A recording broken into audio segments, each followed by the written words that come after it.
¿Qué te hizo darte cuenta de que alguien que conocías estaba completamente mal de la cabeza?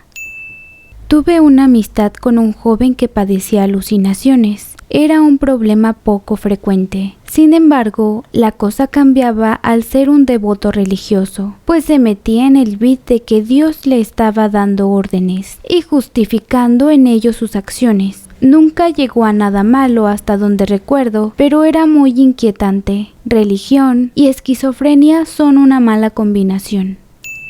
Cuando tenía 7, una amiga mía me invitó a su casa emocionada porque tenía una sorpresa que quería enseñarme. Llegué y primero comimos, después me llevó al parque donde pasaba un río. Vi que en el lugar tenía una bolsa cubierta en tela y dentro de la bolsa había una rata. Me dijo que íbamos a ver cuánto soportaba dentro del agua y la metió con la bolsa. Al principio yo pensé que jugaríamos un rato y luego la liberaría, pero después de bastantes repeticiones metió piedras en la bolsa para que se hundiera. Le pregunté por qué no la sacaba y me dijo que ya estaba muy profundo y su madre le castigaría por mojar su ropa, así que la dejaríamos morir allí. No fui del todo consciente de que eso estuvo mal hasta que volvió a invitarme. Esta vez tenía un pato amarrado de una de sus patas y lo colgó de un árbol. Me dijo que imaginara que era una piñata, pero me pareció que era demasiado, así que le dije que lo soltara.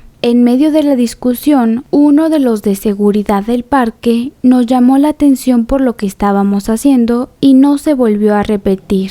Nos distanciamos por varios años, pero cuando teníamos 16 volvimos a coincidir en reuniones, hablamos del pasado. Todo era risas hasta que me dio curiosidad y mencioné el tema. Ella solo sonó tranquila y me dijo que realmente no sabía por qué lo hacía. Le dije que no se preocupara, que de pequeños todos queremos experimentar, a lo que me respondió con cara seria. Me refiero a que no sé por qué te invitaba. No dije nada y comenzó a reírse y a decir que era broma. También me reí, pero ya no volví a hablar con ella. Edith hizo un asado de conejo. Nada malo con eso, pero un poco extraño considerando que fue su mascota por varios años. Yo descubrí que mi vieja es una narcisista. Después del divorcio con mi papá, le tomó un odio excesivo y trató de hacerlo ver como el malo. Siempre que le decía cosas buenas de él, me decía: "Ay, tu papá es el mejor y yo la mala siempre". Y fuera de eso, cada vez que le decimos sus errores y que se porta mal con nosotros de X forma, siempre para ella es un "eres la peor madre del mundo". También tiene una pareja y Dios mío lo que ha pasado ese pobre hombre. Su relación iba todo bien mientras el tipo tenía dinero para ayudarla, pero apenas le dio un preinfarto y por la medicación ya no tiene tanto dinero. Empezó a perder la atracción por él. Más encima le echa la culpa a él diciendo que es una mala pareja cuando él es un amor de persona. Mentirosa a muerte, pero según ella nunca miente. Se esfuerza sobrehumanamente en aparentar ser la mejor para el resto. Y siempre con ella eres el malo o el bueno de la peli. Todos los síntomas de narcisismo. Encima ha fingido preinfartos y desmayos cuando yo y mi hermana le estamos ganando una discusión. Viendo esto, no culpo a mi viejo de divorciarse. Más encima, mi hermana ha heredado totalmente su actitud y a veces me temo que yo también tome ciertas malas actitudes de ella por culpa de convivir en la misma casa. Edith, 4 meses después, gracias por el apoyo. Todavía sigo aquí con ellos. Lo último que hizo fue desinstalarme un montón de apps del celular cuando lo encontró desbloqueado como venganza por haberla hecho enojar. Ahora mismo nunca pensé que lo diría, pero aguantaría un poco más aquí si esa subnormal no estuviera fastidiando. Tenía un amigo que se invitaba solo a nuestros planes y era un psicópata. Un día mi hermana había hecho una pijamada con unas amigas y él llegó a la casa y se quedó hablando hasta que supo que había una pijamada. Él mismo llamó a su casa para pedir permiso y lo dejaron. Mis padres no querían, pero pensaban que si nosotras ya habíamos hablado con él. Pero en realidad estábamos muy incómodas en cuanto llegaba a la casa. Después de eso, a mitad de la noche persiguió a una amiga y nos miraba raro. A la mañana siguiente nos preparó el desayuno e hizo un tipo de horchata. Le brindó a una amiga, pero mi amiga dijo que ya no tenía hambre, pero se molestó demasiado y nos dijo: hablando en serio, no me gusta que desprecien mi comida. Después fue a la cocina a afilar los cuchillos enfrente de nosotras. En la tarde se fue y todos dijeron que el ambiente estaba muy pesado. Ahora intentamos no tener contacto con él para que no vuelva nunca más a nuestra casa. Edith, también que lo conozco desde hace meses y sentía que le faltaba algo, y mi padre y amigos dijeron lo mismo. Yo siempre sospeché que algo andaba mal con mi padre. Ya en la adultez, viendo que su conducta es idéntica a la de un indigente pero con casa, me doy cuenta de que no le interesa a nada ni nadie, pero tampoco tiene el valor para acabar con todo de golpe. No sé si esto es común en personas alcohólicas, ya que él lo es, solo que ya no se pone ebrio, pero todas sus conversaciones giran en torno al alcohol. Mi mejor amiga de primaria me convenció para creer que yo daba asco y que era una persona terrible. Terminó drogando y alentando al suicidio a otra amiga en ese mismo año.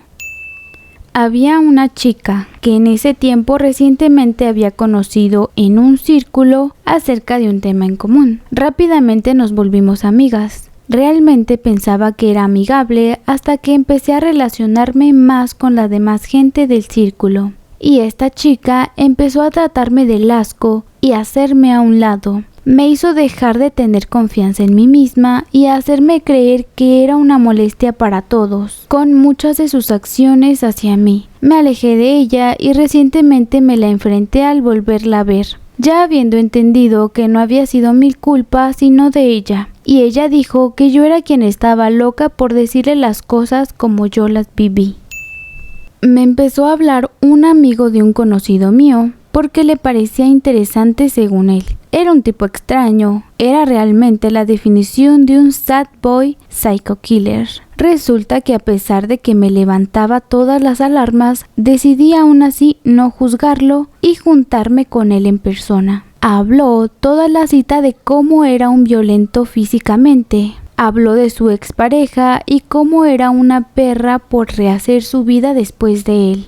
Habló de cómo tenía fantasías de torturar gente y cómo incluso había planeado homicidios. Habló de que quería suicidarse en el Blue Monday y que yo le había salvado la vida. Estuvo toda la cita intentando besarme y haciendo chistes de mierda para luego decir que esos chistes se los había contado a su ex, la supuesta perra para él. Intenté ayudarlo y decirle que buscara ayuda profesional, pero su narcisismo era tan grande que él mismo le decía a su psicólogo que no lo comparara con sus otros pacientes porque él era distinto a los demás. Siempre quería hacerse que él era el único y nadie era igual a él. Culpaba a su hermano de 11 años, él tenía 22, que le había arruinado la vida. Y se ponía triste cuando subía mis historias con cosas relacionadas a artistas que me gustaban porque él no era como esos chicos perfectos. Toda su vida era un maldito trauma para él y no tenía otro tema ni otras cosas para entregar a alguien que no fuera una mirada pesimista del mundo